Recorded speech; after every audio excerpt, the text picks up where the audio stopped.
Hello friends, welcome back to my channel Sumi daily blog. সবাই কেমন আছো? আশা করি সবাই ভালো আছে, আর আমরাও খুব ভালো আছি। তো দেখো, আজকে শুক্রবার, সন্ধ্যা এখন 6:30 বাজে। তো চলো এখন একটু সন্ধ্যাটা দিয়ে নিই। সন্ধ্যে দিয়ে আজকে একটু বেরোবো, একটু বাজারের দিকে যাব। তো চলো সন্ধ্যাটা দিয়ে নিই, সবাই সন্ধ্যে দিচ্ছে।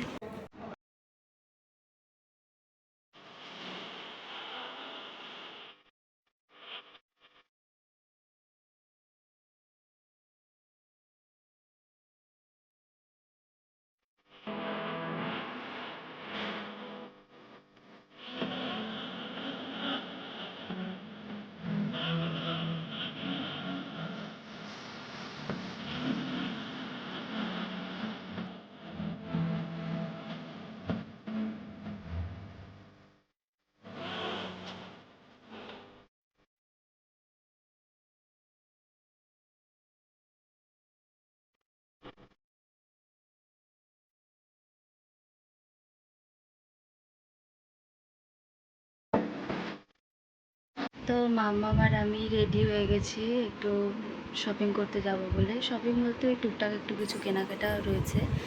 অনেক দিন ধরে ভাবছিলাম বেরোবো, কিন্তু বেরোনো হয়ে উঠছিল না বৃষ্টিটার জন্য। তো মামামের বাবাকে বললাম, চলো একটু কিছু একটু কিনতে হবে, কিছু টুকটাক কেনাকাটা রয়েছে। আজকে যখন ওয়েদারটা ভালো দিচ্ছে রাত্রিরে, চলো আজকে একটু কেনাকাটা যাওয়া যাক। তো দেখো মামামও রেডি হয়ে গেছে, আর আমি এখানে রেডি হয়ে গেছি। তো চলো এখন যাওয়া যাক। আর আমরা বেরিয়ে পড়েছি গাড়ি নিয়ে। রাস্তাঘাটে দেখো কি অবস্থা, চারিদিকে জল কাদা। এই কয়দিনের টানা বৃষ্টিতে রাস্তার যা অবস্থা হয়েছে। আর এই পোস্টারের আলোগুলো খুব একটা জোর নেই, খুবই অন্ধকার রাস্তাটা। বর্ষাকালে কোথাও যাওয়া ভারী মুশকিল হয়ে পড়ে এই বর্ষা কাদার দিনে। আর যেতে যেতে মাম্মা মোমোর দোকান দেখেছে, তাই বললো একটু মোমো খাবে। তাই জন্য ওকে নিয়ে একটু দাঁড়ালাম মোমোর দোকানের সামনে। তো এখানে মোমোটা নাকি খুবই ভালো বানায় এই কাকা। আমি কখনো খাইনি অবশ্য মোমো, আমার খুব একটা ভালো লাগে না এই মোমো জিনিসটা। তবে আমার মেয়ে খুব ভালো খায়, তো ওকে একটু খাওয়ানোর জন্য এখানে দাঁড়ালাম। মোমো চলে এসেছে গরম গরম, বরমশাই খাচ্ছে, আর মেয়েকে বললাম একটু পরে খা, একটু ঠান্ডা হোক তারপরে খা, গরম তো খুব খাবারটা, ওই জন্য।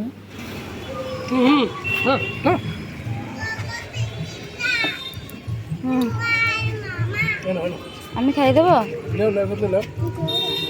না, আমি খাবো না, আমি খাবো না। আমার একটা গালে দে, গালে দে, গালে দে, গালে দে, ভিডিও করছি, গালে দে। আমার হাজব্যান্ড বারবার বলাতে আমি একটু টেস্ট করে নিচ্ছিলাম। আগে তো আমি মোমো খাইনি কখনো, তো প্রথমবার খেয়ে ভালোই লাগলো, মোমোটা ভালোই বানিয়েছে। তারপর খাওয়া দাওয়া করে চলে আসলাম একটু জুতোর দোকানে, জুতো নেব। অনেক দিন ধরেই ভাবছি একটা পাতলা জুতো কিনবো, সবসময় এদিক ওদিক যাওয়ার জন্য। বেরোনো হচ্ছে না দেখে আর কেনাও হচ্ছে না। তো এখন দেখে নিই জুতো কোনটা নেব। দাদা সব জুতোগুলো বার করছে, একজন এখানে জুতো নিচ্ছে, তারপর আমার পছন্দ করা জুতোগুলো। তারপর দোকানদার দাদা এক এক করে জুতোগুলো বার করছে, আর আমি পায়ে দিয়ে দেখছিলাম। তো এই জুতোটা খুবই পাতলা ছিল। এত পাতলা জুতো নেব, আবার দুদিন পরে যদি ছিঁড়ে যায়। একটা জিনিস যখন নেবই তখন ভালো জিনিসই নেওয়া ভালো। এই জুতোটা খুবই পাতলা ছিল, ওর জন্য এটা আমার খুব একটা পছন্দ হচ্ছিল না। জুতোটা দেখতে খুব সুন্দর, কিন্তু ভয় লাগছিল, ফিতেগুলো খুবই সরু ছিল, যদি এবার ছিঁড়ে ছিঁড়ে যায়। তাই জন্য আরও একটা জুতো দেখালো। তো এই জুতোটা আমার পায়ে আবার খুব বড় হয়ে যাচ্ছিলো, আর এসব জুতো আমার খুব একটা ভালো লাগে না, পুরো একদম বেল্ট দিয়ে পাটা ঘুরা থাকে, ওই জন্য ওটা আমার পছন্দ হচ্ছিল না। আর একটা জুতো আমি চয়েস করেছি, সেটাই আমি দাদাকে দিতে বললাম। সেটাই দাদা এখন বের করছে, খুঁজছে। এই যে সবুজ কালারের জুতো, এটা বেশ আমার পায়ে ভালো মানিয়েছেও, আর বেশ ফিটিংসও হয়েছে জুতোটা একদম পায়ের সাথে। তো বললাম আমি এটাই নেব, এটাই দিয়ে দাও। খুব ভালো সুন্দর লাগছিলো এই জুতোটা আমার কাছে খুব।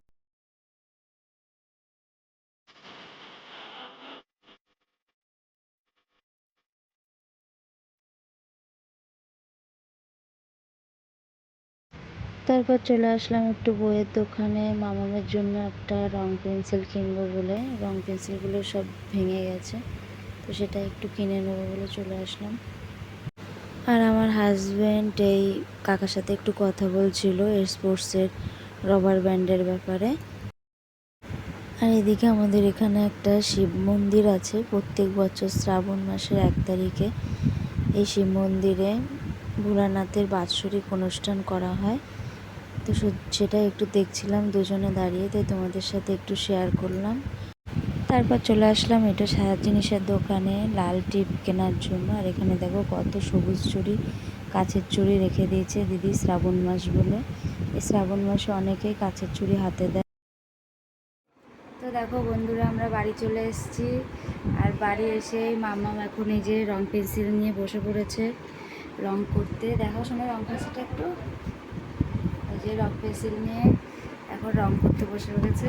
কালকে স্কুলে ড্রয়িং দেখাতে হবে একে, তো সেটাই এখনও করতে বসেছে। তো চলো ও ড্রয়িংটা করে নিক। ততক্ষণে আমি একটু সন্ধ্যাবেলা টিফিন এনেছি বাজার থেকে আসার সময়, সেটা সবাইকে একটু সার্ভ করে দিয়ে নিই। আর এই যে বাজার থেকে ফেরার সময় সবার জন্য একটু টিফিন নিয়ে এসেছিলাম ডাল বড়া। এই ডাল বড়া তোমরা কে কে ভালোবাসো খেতে কমেন্টে জানিও। আমার তো খুবই ভালো লাগে। এই চাটনিটাও খুব ভালো লাগে, কিন্তু আমি চাটনিটা খাই না।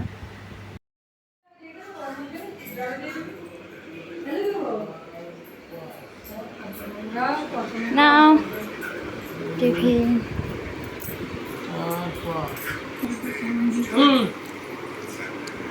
খাই না, ভুল খাই ম্যাগি নুন রসুন আদা আদা চাটনি এগুলো এরমই একটু নুন নুন লাগে। 80 টাকা 87 টাকা। সবাই মিলে একটু আড্ডা দিয়ে চলে আসলাম রাতের খাবার করতে। আর রাতের খাবারে আজকে করবো ডালিয়া। সেজন্য আলু আর এখানে টমেটোটা আমি কেটে নিচ্ছি। আর এখানে আলু, টমেটো, লঙ্কা আর জিরে ফোড়ন দিয়ে ভালো করে ভেজে নেব। নেওয়ার পর হলুদ আর নুন দিয়ে এটাকে আরেকটু কষিয়ে নেব। কষিয়ে নেওয়ার পর এর মধ্যে ডালিয়াটা দিয়ে দেবো। আর ডালিয়াটা দিয়ে বেশি একটা ভাজবো না, কারণ ডালিয়া বেশি ভাজলে শক্ত হয়ে যায়, সেটা সিদ্ধ হয় না ভালো করে, আর খেতে কেমন একটা কাঁচাটে লাগে। ওই জন্য বেশি একটা ভাজবো না। এই হালকা একটু নাড়াচাড়া দিয়ে জল ঢেলে দেবো। জল ঢেলে দেওয়ার পর এখানে 2 থেকে 3টে কাঁচা লঙ্কা দিয়ে দেবো, কারণ বেশি একটা ঝাল দেবো না, কারণ আমার মেয়ে আবার খেতে পারবে না বেশি ঝাল দিলে। তো দেখো এখানে আমার রেডি তৈরি একদম ডালিয়া। এখন সবাইকে খেতে দিয়ে দেবো। তো দেখো বন্ধুরা, আমরা এখন রাতে ডিনার করে নিচ্ছি মামাম আর আমি। এই যে মামাম, কেমন হয়েছে খেতে ডালিয়া? সুন্দর লাগছে? টেস্টি লাগছে? ওকে, ঠিক আছে। তারপর খাওয়া দাওয়া কমপ্লিট করে চলে আসলাম রান্নাঘরে এই খাওয়া বাসনগুলো একটু মেজে রাখার জন্য। আর এই বাসনগুলো মেজে রাখলে কি হয়, সকালবেলা ঘুম থেকে একটু দেরি করে উঠলেও অসুবিধা হয় না। বাসনগুলোর জন্য আমি রাত্রে যতটা পারি মেজে রাখার চেষ্টা করি। সব দিন হয়ে ওঠে না মেজে রাখা, তবে যেদিন পারি আমি রাত্রেই কাজটা গুছিয়ে রেখে দিই, কারণ সকালে আমার একটু ঘুম থেকে উঠতে অনেকটা বেলা হয়ে যায়।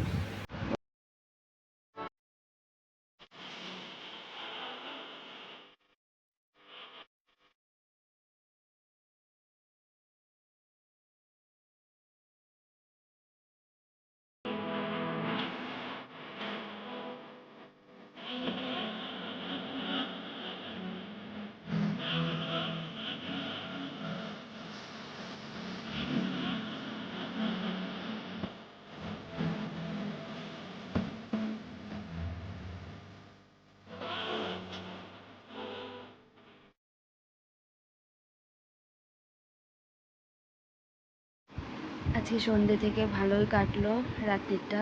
তো এখন ঘুমানোর পালা। তো দেখো মাম্মা এখানে শুয়ে পড়েছে আর আমি এখন শুয়ে পড়বো। তাহলে ভিডিওটি এখানেই শেষ করছি। দেখা হচ্ছে পরবর্তী একটি ভিডিওতে। ততক্ষণে সবাই ভালো থেকো, সাবধানে থেকো, সুস্থ থেকো। আর আমার এই ভিডিওটি যদি ভালো লেগে থাকে তাহলে অবশ্যই একটি লাইক করে দিও আর চ্যানেলটিকে সাবস্ক্রাইব করে দিও। শুভরাত্রি বন্ধুরা।